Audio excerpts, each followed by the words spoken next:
Friends, ఈ అబ్బాయికి ఇప్పుడు పూర్తిగా నమ్మకం వచ్చేసింది. తాను భూమి లోపలున్న అంతం లేని ఒక పొడవాటి కారిడార్లో చిక్కుకుపోయాడని. ఎంత ముందుకు నడిచినా అదే సూటు వేసుకున్న మనిషి మళ్లీ ఎదురుగా కనిపిస్తున్నాడు. వెనక్కి తిరిగితే అదే మనిషి ముందే అక్కడ నిల్చున్నాడు. అది చూసిన క్షణంలో అబ్బాయి గుండె గుదిబందలా కుట్టుకోవడం మొదలైంది. భయంతో వేగం పెంచి నడవటం మొదలుపెట్టాడు. అప్పుడే అతని చూపు గోడ మీదున్న ఒక బోర్డుపై పడింది. బయటికి వెళ్లే దారి 0 అని ఉంది. దానిపైన ఇంకో బోర్డులో మాత్రం రూట్ నంబర్ 8 అని చూపిస్తోంది. సహాయం కోసం ఎమర్జెన్సీ బటన్ నొక్కాలని చూశాడు. అది డెడ్. పక్కనే ఉన్న ఎలక్ట్రిసిటీ రూమ్ డోర్ తెరవడానికి ట్రై చేశాడు. అది కూడా కదల్లేదు. అప్పుడే గోడ మీద అతికించిన ఒక పోస్టర్ అతని దృష్టిని ఆకర్షించింది. దాంట్లో చీమలు ఒకే లైన్లో నడుస్తూ ఉంటాయి, కానీ అవి ఎప్పటికీ చివరికి చేరవు. ఆ క్షణంలోనే అతనికి అర్థమైంది, తాను కూడా ఆ చీమలాగే ఇక్కడ ఎప్పటికీ తిరుగుతూనే ఉండాల్సి వస్తోందని. అంతలో గోడ నుంచి ఏదో టపటపా పడుతున్న శబ్దం వినిపించింది. జాగ్రత్తగా చూశాడు. అది ఎర్ర రంగు ద్రవం. భయంతో అబ్బాయి వెనక్కి అడుగు వేశాడు. అప్పుడే మళ్లీ అదే మనిషి కనిపించాడు. తల ఉంచుకుని మొబైల్ చూస్తూ ఏమీ పట్టనట్టు. అదే సమయంలో దారి చూపించే బోర్డు మళ్లీ వెలిగింది. ఈసారి నంబర్ 0 నుంచి 1 కి మారింది. అప్పుడు అతని చూపు హెచ్చరిక పదాల మీద పడింది. అప్పుడే అర్థమైంది, అసలు గడబిడి ఏంటంటే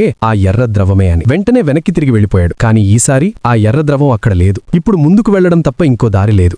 చివరకు చేరుకున్నప్పుడు బోర్డు మళ్లీ 0నే చూపించింది. అప్పుడు అతనికి అర్థమైంది, తాను గడబిడిని సరిగ్గా గుర్తించలేకపోయాడని. అందుకే అంతా మళ్లీ మొదట్నుంచి స్టార్ట్ అయింది. ఈసారి అతను తన ఫోన్ తీశాడు. కారిడార్లో ఏది తప్పుగా అనిపిస్తే దాని ఫోటోలు తీయడం మొదలుపెట్టాడు. ఆ మనిషి ఫోటో కూడా తీశాడు. మళ్లీ చివరకు చేరుకున్నాడు. కానీ నంబర్ మాత్రం మారలేదు. ఈసారి ఎలాంటి గడబిడి కనిపించలేదు. కొంచెం ధైర్యం తెచ్చుకుని ముందుకు నడిచాడు. అప్పుడే ఫోన్ ఓపెన్ చేసి చూశాడు. అతను షాక్ అయ్యాడు. అన్ని ఫోటోలు చిన్న చిన్న పసుపు రంగు విరిగిన ముక్కలాగా మారిపోయాయి. ఇప్పుడు అతని దగ్గర మిగిలిందొక్కటే, తన జ్ఞాపకం. ప్రతి అడుగులోనూ గడబిడిని గుర్తుపెట్టుకుని నడవటం మొదలుపెట్టాడు. అప్పుడే అతనితో పాటు నడుస్తున్న ఆ మనిషి కాళ్లు ఒక్కసారిగా ఆగిపోయాయి. అబ్బాయి శరీరం అంతా ఒక్కసారిగా నొప్పి పాకింది. అప్పుడే అర్థమైంది, ఇదే అసలు గడబిడి అని. వెంటనే తిరిగి పరిగెత్తాడు. కానీ ఆ మనిషి అతని వెనుకే ఉన్నాడు. పరిగెత్తుతూ అబ్బాయి జారి కింద పడిపోయాడు. పైకి చూసేసరికి ఆ మనిషి మళ్లీ తన పాత చోటే నిలబడి ఉన్నాడు.